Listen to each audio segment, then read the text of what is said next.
Welcome back, YouTube. I'm Reedster with Far Gaming, and this Unity scripting tutorial is all about loops. We'll be covering the basics on for, while, and do while loops, as well as why you should be cautious when using them. Let's jump in. First up, we have our for loop. I've written sort of a definition right here at the top, and then I have the example down at the bottom. So a for loop has multiple different parts. First off, you have the word for that tells the script that you're starting a for loop. And then in parentheses, we have three different pieces. First part is called initialization. Initialization is where you create your loop control variable.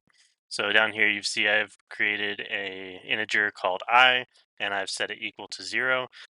The loop control variable is important because it tells your loop when to keep running and when to finally stop running. So this initialization piece only runs one time at the very beginning whenever the for loop first starts. It sets I equal to 0. And then after that, you have your condition, which tells the loop if it should continue running. So it checks, is I less than the number of enemies, which you can see up here, I've got currently set to 50. So with I currently being 0, I is still less than that number of enemies, so this loop is going to run. Therefore, the iterator is next, and this is what will change the value of our I variable so that eventually this loop will cut off and stop running. So I plus plus is basically adding 1 to the value of I.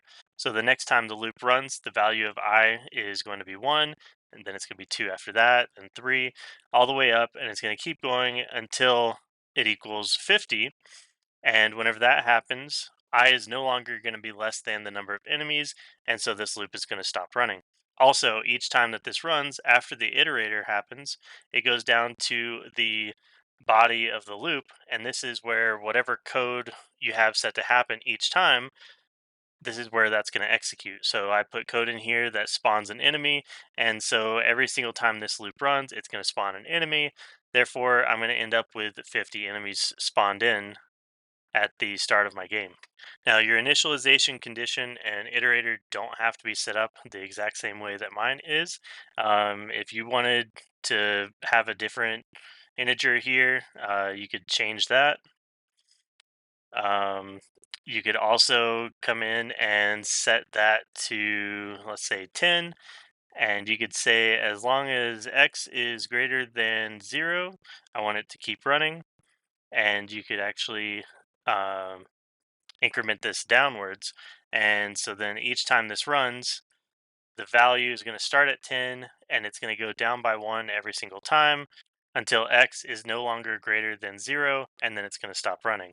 Personally, I like the first way better because if I want to change how many enemies are coming in, all I have to do is change the value of this variable up here, and it would change how many times this loop is going to run. So if I have multiple different levels in my game, the first level I have 50 enemies, the next one I want 100, all I would have to come in and change is this value up here, and then I could just reuse this code in all of my different levels. Moving on to while and do while loops. I have a function up here called run timer with a while loop inside of it. And then I have a second function called run delayed timer with a do while loop inside of it. A while loop is pretty similar to an if statement, except it's going to keep running the code inside every single time that this value returns true. So whereas a for loop had multiple different parts, here all you have to say is while, and then in parentheses, you put some sort of value that's going to return true or false. And the way the loop works is while this evaluates to true, run whatever code is inside the squirrely braces. In this example, I'm saying while enemies are alive, which is a Boolean value I have, so it's either going to be true or false. While that is evaluating to true, add time to the timer. This code right here simply takes my timer variable, which is a float, and adds the amount of time that has passed since the last frame to that timer. So each time this runs, that timer number is going to keep going up. But that will only happen while this while loop is running. Once this enemies are alive variable evaluates to false, then the loop is going to break and it's going to stop running. So the difference with a do while loop is that whatever is inside the swirly braces after the do is going to run at least one time before the while statement determines whether this value is true or false. So even if our game started with this value being false, we're still going to have time added to our timer at least once before this loop breaks. Obviously, this isn't probably what we intend to happen in our game, but it kind of gets the point across of what the real difference is with a do while versus a while loop. Sometimes your code, you're going to need it to execute at least one time, no matter what this value is. And this is the loop that you would use to accomplish that. But for our sakes, with a timer, we only want to add time to that timer if the enemies are alive. So if the game starts out and they're not, we don't need to increment our timer at all. Lastly, I'd like to bring up a word of caution when using loops inside your scripts.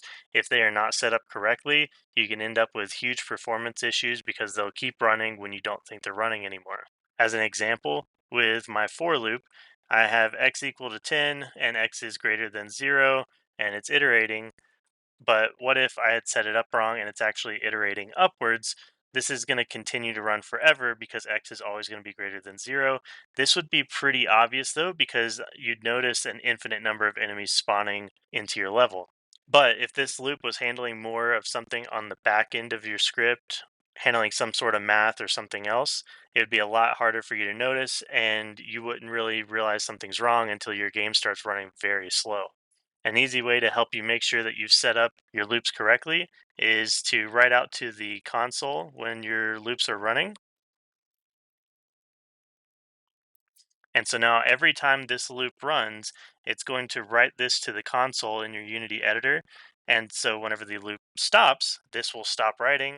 And you'll notice in your console, if it stops showing up in there, you know your loop is no longer running, which in turn tells you that you probably set it up correctly. And that's all for this tutorial. If you learned something, be sure to hit that subscribe button so you keep learning more about game development.